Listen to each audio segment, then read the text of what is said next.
തുടരെ 7 മരണങ്ങൾ കഴിഞ്ഞ ഏതാനും ദിവസങ്ങളായി ശ്രീലങ്കയിൽ റിപ്പോർട്ട് ചെയ്യുകയാണ്. അന്വേഷിച്ച് ചെന്നപ്പോൾ എല്ലാം തന്നെ സൂയിസൈഡുകളാണ്, ആത്മഹത്യകളാണ് എന്ന് മനസ്സിലാക്കാൻ സാധിച്ചു. എന്തിനു വേണ്ടിയാണ് ഈ ആളുകളെല്ലാം തന്നെ ആത്മഹത്യ ചെയ്തത്? ആ ചോദ്യത്തിൻ്റെ ഉത്തരം അന്വേഷിച്ച് ഏറ്റവും ഒടുവിൽ പോലീസുകാർ എത്തിച്ചേർന്നപ്പോൾ അവർക്ക് ലഭിച്ചത് ഞെട്ടിക്കുന്നൊരു ഉത്തരമായിരുന്നു. എല്ലാവരും ഒരുപോലെ തന്നെ സ്വന്തം ജീവൻ വെടിഞ്ഞത് പുനർജന്മത്തിന് വേണ്ടിയായിരുന്നു. വിശദമായി നോക്കാം. Welcome back to F-World of Luhya.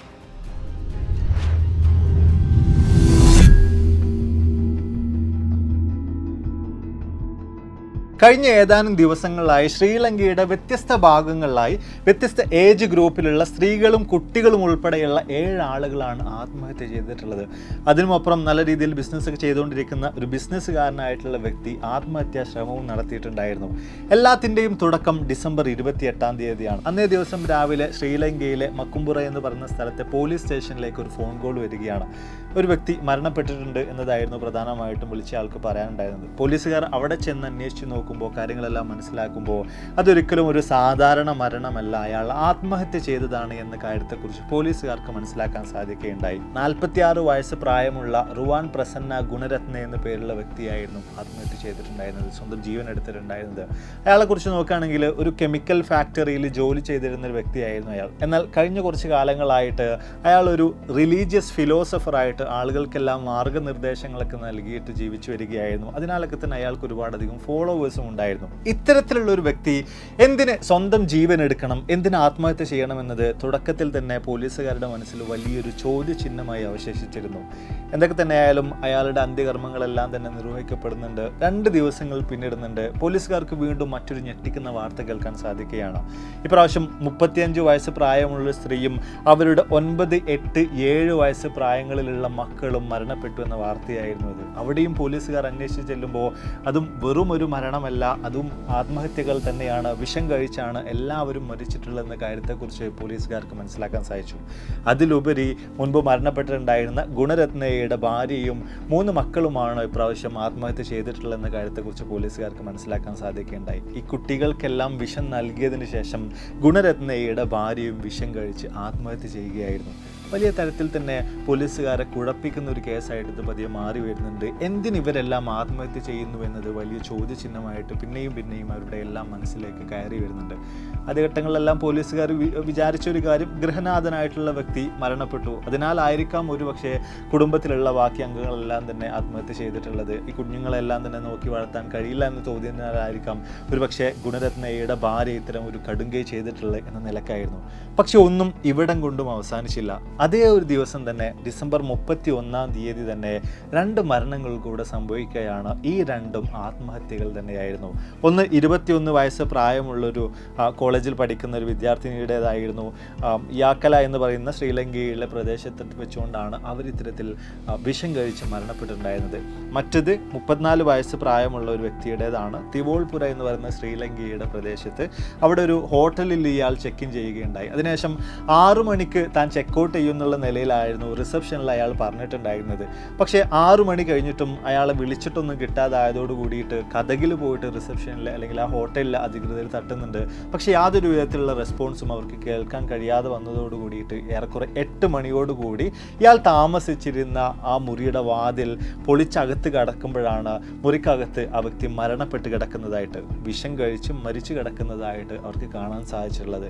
അവിടെയും പോലീസുകാർ വിശദമായിട്ടുള്ള അന്വേഷണങ്ങൾ നടക്കുമ്പോൾ 21 വയസ്സ് പ്രായമുള്ള ആ കോളേജ് വിദ്യാർത്ഥിനിയും ഇയാളും തമ്മിൽ കാര്യമായിട്ടുള്ള ബന്ധങ്ങളുണ്ട്, അവർ പ്രണയിനികളാണ് എന്ന കാര്യത്തെക്കുറിച്ച് പോലീസുകാർക്ക് മനസ്സിലാക്കാൻ സാധിക്കുന്നുണ്ട്. പക്ഷേ അവിടെയും ഉയർന്നു വരുന്ന ചോദ്യം എന്ന് പറയുന്നത്, എന്തിനിവർ ആത്മഹത്യ ചെയ്തു, എന്തിനിവർ സ്വന്തം ജീവൻ എടുത്തു എന്നത് തന്നെയായിരുന്നു. പക്ഷേ ഇവിടം കൊണ്ടും അവസാനിക്കുന്നില്ല.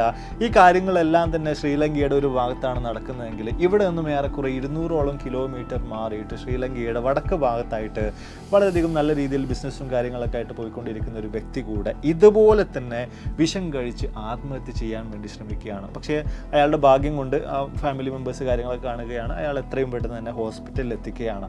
ഇവിടെ ഒക്കെ തന്നെയും ഉയർന്നു വരുന്ന ചോദ്യം എന്ന് പറയുന്നത്, സമൂഹത്തിൽ നല്ല രീതിയിൽ അത്യാവശ്യം തരക്കേടില്ലാത്ത നിലയിൽ തന്നെ ജീവിച്ചുകൊണ്ടിരിക്കുന്ന ഈ ആളുകളെല്ലാം തന്നെ എന്തിനു വേണ്ടിയിട്ടാണ് സ്വന്തം ജീവൻ എടുക്കാനുള്ള ശ്രമങ്ങൾ നടത്തിയിട്ടുള്ളത് അല്ലെങ്കിൽ ആത്മഹത്യ ചെയ്തിട്ടുള്ളത് എന്നതായിരുന്നു. ഇവിടെ എല്ലാവരുടെയും കേസുകൾ ഒരുപോലെ പരിശോധിച്ച് നോക്കിയപ്പോൾ പോലീസുകാർ ആദ്യം തന്നെ ഭയങ്കരമായിട്ട് കൺഫ്യൂസ് ആയിട്ടുണ്ടായിരുന്നു. കാരണം സമൂഹത്തിൽ വ്യത്യസ്ത നിലകളിലുള്ള വ്യത്യസ്ത ജോലികൾ ചെയ്തുകൊണ്ടിരിക്കുന്ന ആളുകളാണ്, വ്യത്യസ്ത ഏജ് ഗ്രൂപ്പുകളിലുള്ള ആളുകളാണ്, അതും പരസ്പരം വലിയ തരത്തിൽ തന്നെ ബന്ധമൊന്നുമില്ലാത്ത ആളുകളും ഈ കൂട്ടത്തിലുണ്ട്. എന്നിട്ടുകൂടെ എന്തിനിവർ എല്ലാവരും ഒരുപോലെ തന്നെ ആത്മഹത്യ ചെയ്തു എന്ന കാര്യങ്ങളെക്കുറിച്ചൊക്കെ കൂടുതലായിട്ട് പോലീസുകാർ അന്വേഷിച്ചിറങ്ങുമ്പോൾ ഒരു കോമൺ എലമെൻ്റ് ആയിട്ട് എല്ലാ ആത്മഹത്യകളിലും പോലീസുകാർക്ക് കാണാൻ സാധിച്ചിട്ടുള്ളത് ചെറിയൊരു എൻവലപ്പായിരുന്നു. അതിനകത്തുള്ള വിഷമായിരുന്നു ഇവരെല്ലാം തന്നെ കഴിച്ചിട്ടുണ്ടായിരുന്നത്. അത് ഉപയോഗിച്ചുകൊണ്ട് തന്നെയായിരുന്നു ഇവരെല്ലാം സ്വന്തം ജീവൻ എടുത്തിട്ടുണ്ടായിരുന്നത്, ആത്മഹത്യ ചെയ്തിട്ടുണ്ടായിരുന്നത്. പക്ഷേ ഈ എൻവലപ്പിനെ കുറിച്ച് കൂടുതലായിട്ട് അന്വേഷിച്ച് വരുമ്പോൾ, അല്ലെങ്കിൽ ഇവരൊക്കെ തമ്മിൽ എന്തെങ്കിലും തരത്തിലുള്ള ബന്ധമുണ്ടോ എന്ന് ഏറ്റവും ഒടുവിൽ അന്വേഷിച്ച് ചെല്ലുമ്പോൾ പോലീസുകാർക്ക് എത്തിച്ചേരാൻ സാധിക്കുന്നത് റിലീജിയസ് ഫിലോസഫർ ആയിട്ടുള്ള ആളുകൾക്ക് മാർഗനിർദ്ദേശങ്ങളൊക്കെ നൽകിയിരുന്ന റുവാൻ പ്രസന്ന ഗുണരത്ന എന്ന പേരുള്ള വ്യക്തിയിലേക്കായിരുന്നു. ഇവരെല്ലാം തന്നെ അയാളുടെ ഭാര്യയും മക്കളും ഒഴിച്ച് ബാക്കിയുള്ളവരെല്ലാം തന്നെ റുവാൻ പ്രസന്ന ഗുണരത്നയുടെ ശിഷ്യന്മാരായിരുന്നു, അല്ലെങ്കിൽ അയാളുടെ ഫോളോവേഴ്സ് ആയിരുന്നു. അയാൾ പറഞ്ഞിരുന്ന ഓരോ കാര്യങ്ങളും അതുപോലെ വിശ്വസിച്ച് പ്രവർത്തിച്ചു വന്നിട്ടുണ്ടായിരുന്ന ആളുകളായിരുന്നു. അതിലുമുപരി നമ്മൾ പരിശോധിക്കുകയാണെങ്കിൽ 28-ാം തീയതി അയാളുടെ അന്ത്യകർമ്മങ്ങളുടെ ഭാഗമായിട്ട് ഈ ആളുകളെല്ലാം തന്നെ ആത്മഹത്യ ചെയ്തിട്ടുള്ള ആളുകളും ആത്മഹത്യ ശ്രമം പാളിപ്പോയിട്ടുണ്ടായിരുന്ന ബിസിനസ്സുകാരനും എല്ലാവരും ഈ റുവാൻ പ്രസന്ന ഗുണരത്നയുടെ അന്ത്യകർമ്മങ്ങൾ നടക്കുന്ന അവസരത്തിൽ അവിടെ ഉണ്ടായിരുന്നു. ഇപ്പോഴും ചോദ്യങ്ങൾ അവസാനിക്കുന്നില്ല. എന്തുകൊണ്ട് ഇവരെല്ലാം ഇത്തരം ഒരു കടുങ്കൈ ചെയ്തു? ഈ കാര്യത്തെക്കുറിച്ച് കൂടുതലായിട്ട് മനസ്സിലാക്കാൻ വേണ്ടിയിട്ട് റുവാൻ പ്രസന്ന ഗുണരത്നയുമായി ബന്ധപ്പെട്ട കാര്യങ്ങളൊക്കെ തന്നെ പോലീസുകാർ ചികഞ്ഞു പരിശോധിക്കുന്നുണ്ട്. എപ്പോഴും നമ്മൾ നോക്കുകയാണെങ്കിൽ ഒരു രാജ്യത്തിൻ്റെ അല്ലെങ്കിൽ ഒരു പ്രദേശത്തിൻ്റെ അവസ്ഥ വളരെ മോശമായിട്ട് മാറുമ്പോൾ, ജനങ്ങളെ കൊണ്ട് എന്തൊക്കെ ചെയ്തിട്ടും ഒരു നിലക്കും രക്ഷയില്ല എന്നൊരു അവസ്ഥ വരുമ്പോൾ പതിയെ പതിയെ ആളുകളുടെ എല്ലാം ഉള്ളിൽ ഒരുപോലെ തന്നെ വിശ്വാസം വലിയ തോതിൽ തന്നെ ഉയർന്നു വരാൻ ആരംഭിക്കും.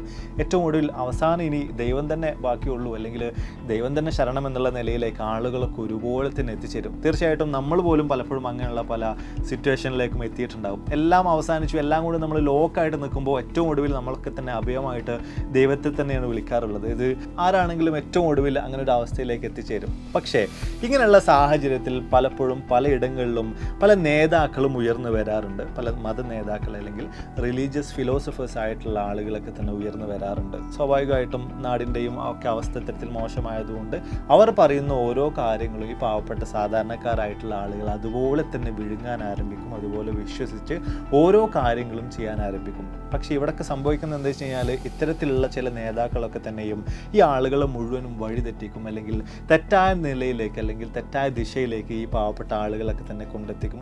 അവരെല്ലാം തന്നെ വലിയ തോതിൽ കുഴിയിൽ കൊണ്ട് ചാടിക്കും. ഇതേ ഒരു പ്രതിഭാസം തന്നെയാണ് റുവാൻ പ്രസന്ന ഗുണരത്നയും ശ്രീലങ്കയിൽ നടത്തി വന്നിട്ടുണ്ടായിരുന്നത്. അവിടെ വലിയ തോതിലുള്ള എക്കണോമിക്കൽ ക്രൈസിസ് നടന്നുകൊണ്ടിരിക്കുകയാണ്. സാമ്പത്തിക പ്രതിസന്ധിയിലൂടെയാണ് ശ്രീലങ്ക കടന്നുപോയിക്കൊണ്ടിരിക്കുന്നത്. വലിയ പ്രശ്നങ്ങളുണ്ട് എന്ന കാര്യത്തെക്കുറിച്ചൊക്കെ നമ്മൾ മുമ്പേ തന്നെ സംസാരിച്ചിട്ടുണ്ടായിരുന്നു, നമ്മൾ മുമ്പ് വീഡിയോകളൊക്കെ ചെയ്തിട്ടുണ്ടായിരുന്നു. അപ്പോൾ ഇത്തരമൊരു സാഹചര്യത്തിലൂടെ കടന്നുപോയിക്കൊണ്ടിരിക്കെ തന്നെയാണ് ഈ റുവാൻ പ്രസന്ന ഗുണരത്നയ്ക്ക് അയാളുടെ കെമിക്കൽ ഫാക്ടറിയിലെ ജോലി പോലും നഷ്ടപ്പെടുന്നത്. അതിൻ്റെ എല്ലാം അടിസ്ഥാനത്തിൽ പിന്നീടാണ് ഇത്തരം ഒരു കാര്യത്തിലേക്ക്, അല്ലെങ്കിൽ ഒരു മതപ്രബോധനം എന്നുള്ള നിലയിലേക്കൊക്കെ പോലും അയാൾ എത്തിച്ചേരുന്നത്.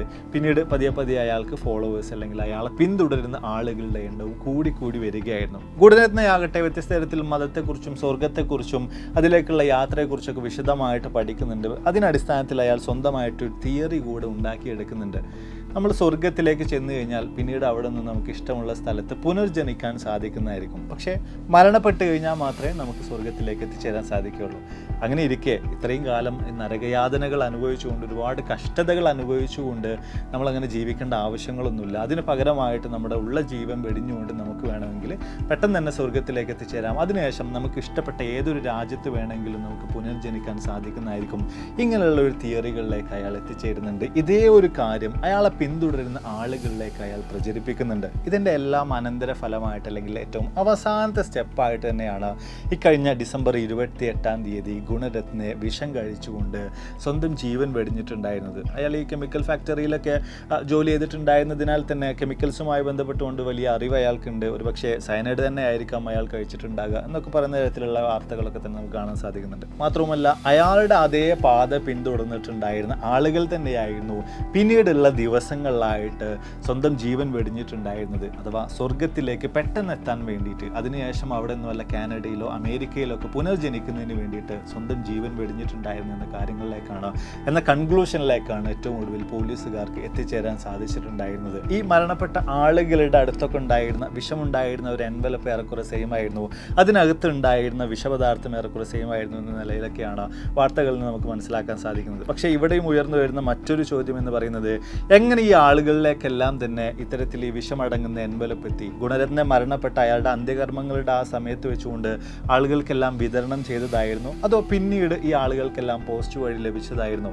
ഇങ്ങനെ തുടങ്ങിയിട്ടുള്ള ചില ചോദ്യങ്ങൾ കൂടെ ഇനിയും അവിടെ അവശേഷിക്കുന്നുണ്ട്. എന്തൊക്കെ തന്നെയായാലും റുവാൻ പ്രസന്ന ഗുണരത്ന എന്ന പേരുള്ള വ്യക്തിയെ അന്ധമായിട്ട് വിശ്വസിച്ചത് കാരണമായിട്ട് പുനർജനിക്കും, അല്ലെങ്കിൽ പെട്ടെന്ന് തന്നെ സ്വർഗത്തിൽ പോകാം എന്നൊക്കെ വിശ്വസിച്ചത് കാരണമായിട്ട് ജീവൻ നഷ്ടമായിട്ടുള്ളത് 3 കുട്ടികൾ ഉൾപ്പെടെയുള്ള 6 നിരപരാധികൾക്കായിരുന്നു, വളരെ പാവപ്പെട്ട ആളുകൾക്കായിരുന്നു. അപ്പോൾ എന്തായാലും നമ്മൾ വീഡിയോസോടെ വൈൻഡപ്പ് ചെയ്യാണ്. വീഡിയോ തീർച്ചയായും നിങ്ങൾക്ക് എല്ലാ കാര്യങ്ങളും മനസ്സിലാക്കാൻ പറ്റുന്ന നിലയിലേക്ക് മാറിയിട്ടുണ്ടാകും. എല്ലാ കാര്യങ്ങളെക്കുറിച്ചും വ്യക്തമായ ഒരു ധാരണ നിങ്ങൾക്ക് ലഭിച്ചാണെന്ന് വിചാരിക്കുന്നു. ഇവിടെയൊക്കെ തന്നെ നമ്മൾ പരിശോധിച്ച് നോക്കുകയാണെങ്കിൽ ആത്യന്തികമായിട്ട് എല്ലാ മതങ്ങളും മനുഷ്യരുടെ ഉന്നമനത്തിന് അല്ലെങ്കിൽ മനുഷ്യരുടെ നന്മയിലേക്കുള്ളതാണ്.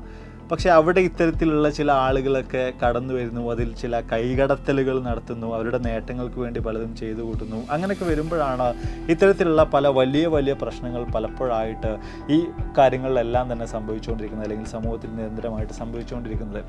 ഈ പറയുന്ന ശ്രീലങ്കയുടെ കാര്യത്തിൽ മുമ്പും ഇതുപോലുള്ള പല പ്രശ്നങ്ങളും സംഭവിച്ചിട്ടുണ്ട്. പല ഭീകരവാദ സംഘടനകളിലേക്കും ആളുകൾ എത്തിച്ചേരാൻ പോലും കാരണമാകുന്ന നിലയിലുള്ള പലതും ശ്രീലങ്കയിൽ ഇതിനു മുമ്പ് നടന്നിട്ടുണ്ട്. നമ്മൾ മുമ്പ് അതിനെക്കുറിച്ചൊക്കെ വിശദമായിട്ട് സംസാരിച്ചിട്ടുണ്ടായിരുന്നു. എന്തൊക്കെ തന്നെയായാലും ഇവിടെ ഈ കാര്യങ്ങളിലേക്ക് നമ്മൾ നോക്കുമ്പോൾ ഇയാളുടെ ഫോളോവേഴ്സായിട്ടുള്ള, ഇയാളെ അന്ധമായിട്ട് പിന്തുടർന്നിട്ടുള്ള ഒരുപാടധികം ആളുകൾ ഇനിയും ശ്രീലങ്കയിൽ ഉണ്ടാകാനുള്ള സാധ്യതയുണ്ട്. അവരൊക്കെ തന്നെ ഇയാളുടെ ക്ലാസ്സുകളിലോ മറ്റോ ഒക്കെ അറ്റൻഡ് ചെയ്തിട്ടുണ്ടായിരുന്ന ആളുകളൊക്കെ തന്നെ ഒന്ന് സൂക്ഷിക്കുക എന്ന നിലയിലാണ് ഈ ആളുകളുടെ എല്ലാം കുടുംബാംഗങ്ങളോടായിട്ട് പോലീസുകാർ ഇന്ന് ആവശ്യപ്പെട്ടുകൊണ്ടിരിക്കുന്നത്. കാരണം അന്ധമായിട്ട് വിശ്വസിച്ചുകൊണ്ടിരിക്കുകയാണ് ഈ കാര്യങ്ങളൊക്കെ. അതുകൊണ്ട് എപ്പോൾ വേണമെങ്കിലും ഇയാളുടെ ക്ലാസ്സുകളിൽ അറ്റൻഡ് ചെയ്തിട്ടുള്ള ഇയാളുടെ ഫോളോവേഴ്സ് ആയിട്ടുള്ള ആളുകൾ ഈ ഒരു പ്രവൃത്തിയിലേക്ക് സ്വന്തം ജീവൻ നഷ്ടപ്പെടുത്തുന്ന നിലയിലേക്കൊക്കെ ഇറങ്ങിത്തിരിക്കാനുള്ള സാധ്യതകളുണ്ട്. അതുകൊണ്ട് തന്നെയാണ് പോലീസുകാർ ഇത്തരം ഒരു മുന്നറിയിപ്പ് നൽകിയിട്ടുള്ളത്. ഏറ്റവും നമ്മൾ അത്ഭുതപ്പെടുത്തുന്ന ഒരു കാര്യം, ഈ ഒരു കാലഘട്ടത്തിലും 2024 ഇത്തരത്തിലുള്ള പലതും സംഭവിക്കുന്നുണ്ട് എന്ന കാര്യം തന്നെയാണ്. അപ്പോൾ വീഡിയോ കുറിച്ചുള്ള നിങ്ങളുടെ അഭിപ്രായങ്ങൾ തീർച്ചയായും താഴ്ന്ന് രേഖപ്പെടുത്താൻ മറക്കരുത്. അപ്പോൾ ഇതിൽ നിന്ന് ഒരുപാടധികം വീഡിയോസുകളുമായി കണ്ടുകൂട്ടാൻ പ്രതീക്ഷയോടെ ബൈ.